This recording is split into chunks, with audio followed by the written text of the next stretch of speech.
not only is being a musician who I am, and music is my biggest passion, but I went to school for audio engineering, which is the audio side of anything, whether it's music or audio for video games or movies, sound effects, all that stuff. So I've learned all the technical studio side of making albums. And then I went to school for entertainment business management, which is all the business side of the entertainment industry. So managing bands, doing record label stuff, booking tours, publicity, publishing. So not only am I a musician, but I've gotten my education in everything around being a musician in the entertainment industry.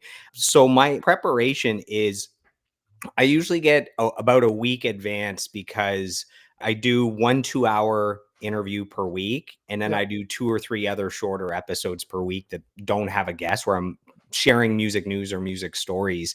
So I have about a week to prepare, and it sounds like a lot, but it's not. Mhm. So what I do is I go and I listen to the musician's entire discography, which one album is about an hour.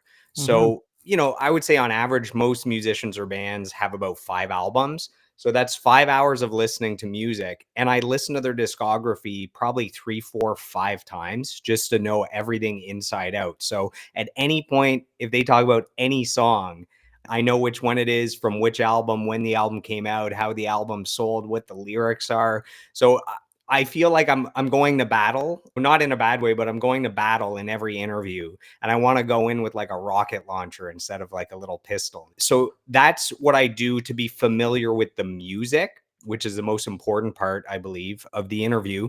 And then I spend about 20 hours doing research, everything I can find on Wikipedia, on their webpage. For the week leading up, I ask them, hey, is it cool if I reach out to you for the next week anytime I have a question, if I need clarity on something that I, Mhm. I can't find online? And they always say yes, because they want me to be well prepared. So that's about it. It's a week preparation per 2 hour interview.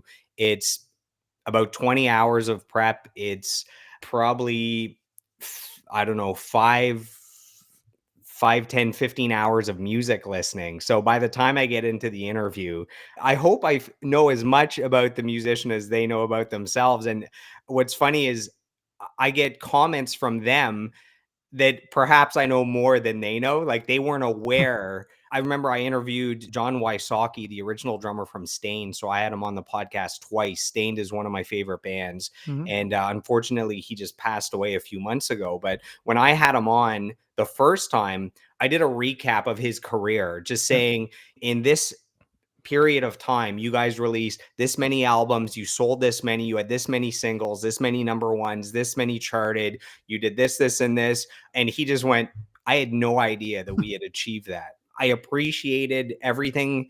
I was in the moment every day, but it was always working towards the next thing. He's like, I've never, even now, taken a step back to see what that career entailed. So I actually catch them off guard sometimes with some of the stuff about their careers.